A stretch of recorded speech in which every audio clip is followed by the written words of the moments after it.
Chapter 4 part 1।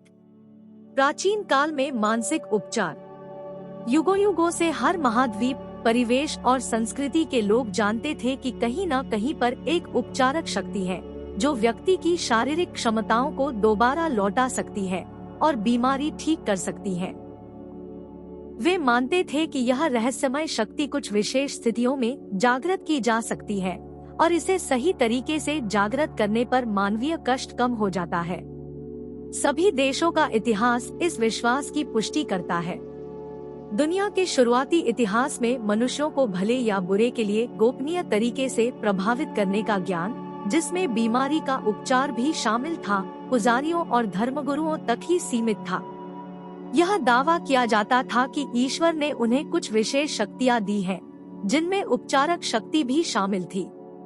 उपचार के तरीके और कर्मकांड दुनिया भर में अलग अलग थे, लेकिन आम तौर पर उनमें ईश्वर की आराधना और चढ़ावा शामिल होता था। इसके अलावा विभिन्न धार्मिक अनुष्ठान भी किए जाते थे, जैसे हाथ पर हाथ रखना और मंत्रों का प्रयोग, तावीजों, जंतर, अंगूठियों, स्मृति चिन्हों और तस्वीरों का प्रयोग भी किया जाता था। उदाहरण के लिए प्राचीन मंदिरों में पुजारी रोगियों को नशीले पदार्थ खिलाते थे और उनके मूर्छित हो जाने पर सम्मोहन के सुझाव देते थे। मरीजों को आश्वासन दिया जाता था कि उन्हें नींद में ईश्वर दिखेगा और उनका उपचार हो जाएगा। इस तरह बहुत से रोगी स्वस्थ भी हुए। हिकेट के भक्तों से कहा गया कि वे राल, लोबान और गंधरस को छिपकलियों के साथ मिलाकर दूज के चांद की रोशनी में खुली हवा में कूटें। इस अजीब और रहस्यमय रस्म के बाद वे देवी की प्रार्थना करते थे, अपना बनाया हुआ काढ़ा पीते थे और सो जाते थे। अगर उनकी आस्था दृढ़ होती थी तो उन्हें सपने में देवी नजर आती थी। हालांकि यह अनुष्ठान हमें अजीब, संभवतः अति कल्पनाशील भी लगे, लेकिन इसके बावजूद इससे अक्सर रोग ठीक हो जाते थे। प्राचीन समय के लोगों ने अवचेतन मन की अविश्वसनीय शक्ति के दोहन के कई कारगर तरीके खोज लिए थे, जिनसे वे उपचार करते थे। हालांकि वे जानते थे कि ये तरीके कारगर थे, लेकिन वे यह नहीं जानते थे कि वे कैसे या क्यों कारगर थे। आज हम देख सकते हैं कि वे अवचेतन मन को सशक्त सुझाव देकर उपचार कर रहे थे। धार्मिक अनुष्ठान और काढ़े तथा तावीज लोगों की कल्पना पर गहरा असर डालते थे। इनके कारण उनका अवचेतन मन उपचारक के प्रबल सुझावों को आसानी से स्वीकार कर लेता था। बहरहाल, उपचार का काम मरीज का अवचेतन मन ही करता था। सभी युगों में ऐसा हुआ है कि जहां अधिकृत उपचारक असफल हो गए और मरीजों ने उम्मीद छोड़ दी, वहां अनधिकृत उपचारकों को उल्लेखनीय सफलता मिली है। यह सोचने पर मजबूर करता है, दुनिया के सभी हिस्सों में इन उपचारकों ने ये इलाज कैसे किए? इसका जवाब आसान है। ये उपचार इसलिए हुए क्योंकि रोगी के अंधे विश्वास, ब्लाइंड फेथ, ने उसके अवचेतन मन में निहित उपचारक शक्ति को मुक्त कर दिया।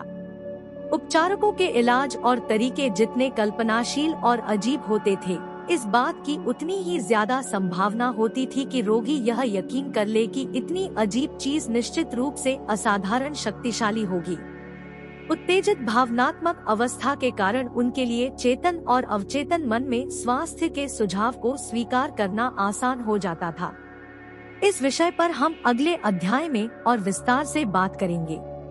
अवचेतन शक्तियों के प्रयोग पर बाइबल के प्रसंग। इस वाक्य को दोबारा पढ़ें और काल, टेंस के फर्क पर गौर करें। विश्वास, बिलीव और मिल रही है।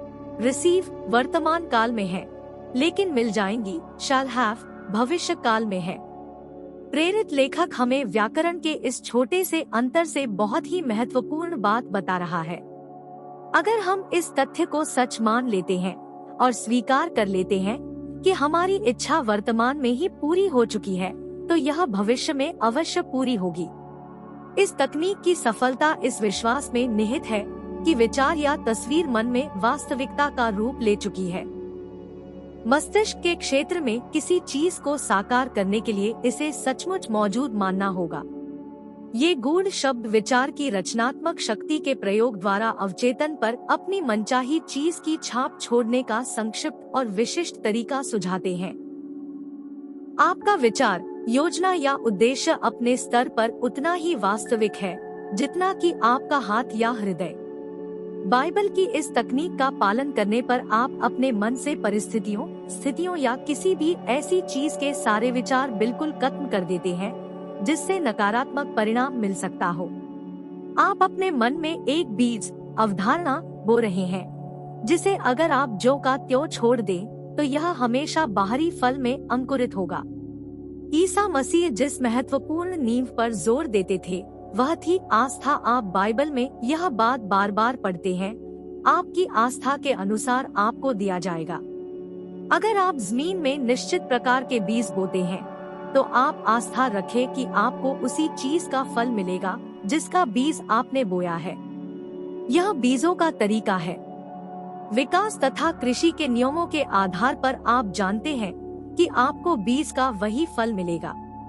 बाइबल में जिस आस्था का वर्णन है वह सोचने का एक तरीका है, मानसिक नजरिया है, आंतरिक निश्चय है।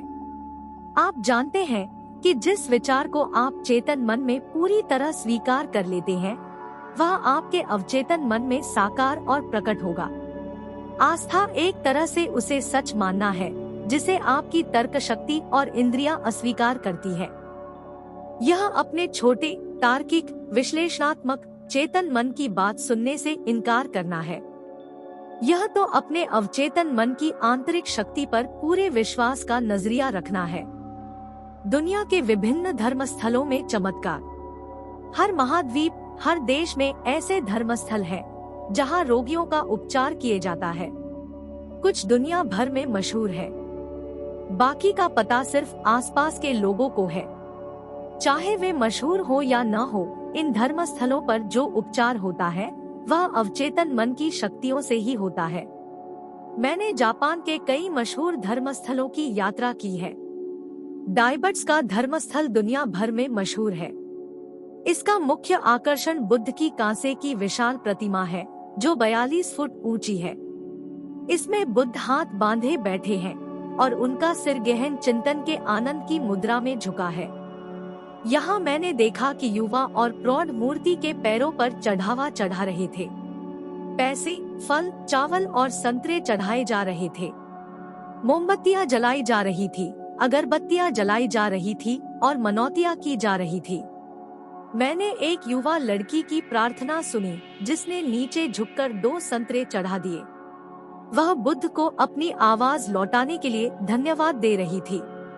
उसकी आवाज चली गई थी, लेकिन धर्मस्थल पर आने के बाद आवाज लौट आई। उसके मन में आस्था थी कि बुद्ध उसकी आवाज लौटा देंगे, बशर्ते वह निश्चित अनुष्ठान करे, उपवास करे और चढ़ावा चढ़ाए। उसकी उम्मीद और विश्वास प्रबल थे। परिणाम यह हुआ कि उसका मस्तिष्क आस्था के बिंदु तक पहुंच गया। उसके अवचेतन मन ने उसके विश्वास पर प्रतिक्रिया करते हुए उसकी आवाज ठीक कर दी। कल्पना और अंधे विश्वास की शक्ति इतनी प्रबल है कि इसे नजरअंदाज नहीं किया जा सकता। इसका एक अद्भुत उदाहरण मेरे एक रिश्तेदार का है जो पश्चिमी ऑस्ट्रेलिया में रहते थे। उन्हें टीबी हो गई थी और उनके फेफड़े बुरी तरह खराब हो गए थे। उनके बेटे ने अपने पिता की मदद करने का फैसला किया। उसने अपने पिता के घर जाकर बताया कि वह हाल ही में अजीब शक्तियों वाले एक घुमंतू सन्यासी से मिला था। यह सन्यासी यूरोप के एक बहुत मशहूर उपचारक धर्मस्थल पर काफी समय रहने के बाद लौटा था। वहां से वह टू क्रॉस के एक छोटे टुकड़े को लाने में कामयाब हो गया था। टू क्रॉस जो एक मध्ययुगीन अंगूठी में जड़ा है और इस अंगूठी या क्रॉस के टुकड़े को छूने भर से सदियों से अनगिनत रोगी ठीक होते आ रहे थे। जब बेटे ने यह सुना तो उसने सन्यासी को अपने पिता की बीमारी के बारे में बताया और उससे अंगूठी उधार मांगी। सन्यासी तैयार हो गया और बेटे ने स्वेच्छा से $500 का सामान सन्यासी को भेंट कर दिया। जब बेटे ने अपने पिता को अंगूठी दिखाई तो उन्होंने उसके हाथ से अंगूठी छीन ली। उन्होंने अंगूठी अपने सीने से लगाई, मन ही मन प्रार्थना की और सो गए। सुबह तक वे ठीक हो चुके थे। क्लिनिक के सभी परीक्षणों की रिपोर्ट थी कि उन्हें टीबी नहीं है। इस तरह के चमत्कार हर समय होते हैं। इस चमत्कार के बारे में सबसे महत्वपूर्ण बात यह है कि बेटे की अद्भुत कहानी बिल्कुल मनगढ़ंत थी। सच तो यह था कि उसने फुटपाथ से लकड़ी का एक सामान्य टुकड़ा उठा लिया था और सुनार के यहाँ जाकर पुराने जमाने की डिजाइन वाली एक सोने की अंगूठी में जड़वा लिया था। फिर उसने अपने पिता को यह अंगूठी दे दी। जाहिर है आप समझ गए होंगे कि फुटपाथ से उठाए उस लकड़ी टुकड़े से पिता का उपचार नहीं हुआ था। नहीं, उपचार तो पिता की कल्पना शक्ति के कारण हुआ था, जो प्रबलता से बढ़ गई थी। इसके साथ ही पूर्ण उपचार की विश्वास भरी उम्मीद भी थी। कल्पना शक्ति आस्था या व्यक्ति पर भावना के साथ मिल गई और इन दोनों के मेल से उसके अवचेतन मन की शक्ति ने उपचार कर दिया। पिता को कभी पता नहीं चल पाया कि उनके साथ यह चाल चली गई थी। अगर उन्हें यह बात पता चल जाती तो हो सकता है कि उन्हें वह बीमारी दोबारा हो जाती। बहरहाल उनकी टीबी कभी नहीं लौटी। वे टीबी से हमेशा के लिए मुक्त हो गए और 15 साल बाद 89 साल की उम्र में अन्य कारणों से मरे।